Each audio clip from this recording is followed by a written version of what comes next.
界的消息来看，大 S 今年3月闪婚，嫁予韩国的歌手具俊晔，轰动台湾甲南韩的演艺界。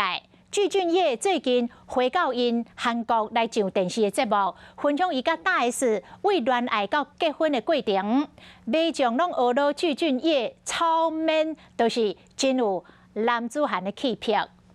결혼하자는 얘기도 영상 통화로 하셨는 거예요? 뭐 이런 거 좀 했죠. 欧巴具俊晔呈现向大 S 求婚的过程，硬约甲拍刘在熙的手，和国民 MC 忍袂调讲，哥哥真正变真济。 준엽 씨도 20년 동안 그 번호를 가지고 계셨고 희원 씨도 안 바꾸셨잖아요. 그게 진짜 운명인 것 같아요.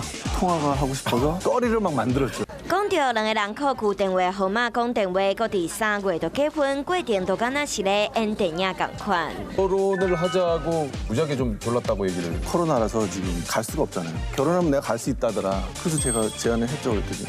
欧巴真man的行为嘛，互这段跨国恋受到台湾、韩国的民众介意，翁仔某一举一动嘛受大家关心。具俊晔登去韩国了后，伫节目公开浪漫的结婚过程，搁伫 IG 放相片。 两双品牌送的鞋仔，详细一看，各有爱的意思。顶悬有鸳鸯的图案。具俊晔的文字除了感谢厂商，嘛讲到我今晚结婚会像鸳鸯共款，互相陪伴，嘛有真幸福的生活。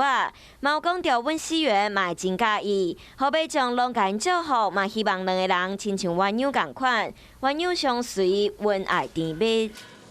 Hello， 大家好，我是乃瑜，要教给大家2个任务。第一个，华视新闻的脸书专页，你按赞了吗？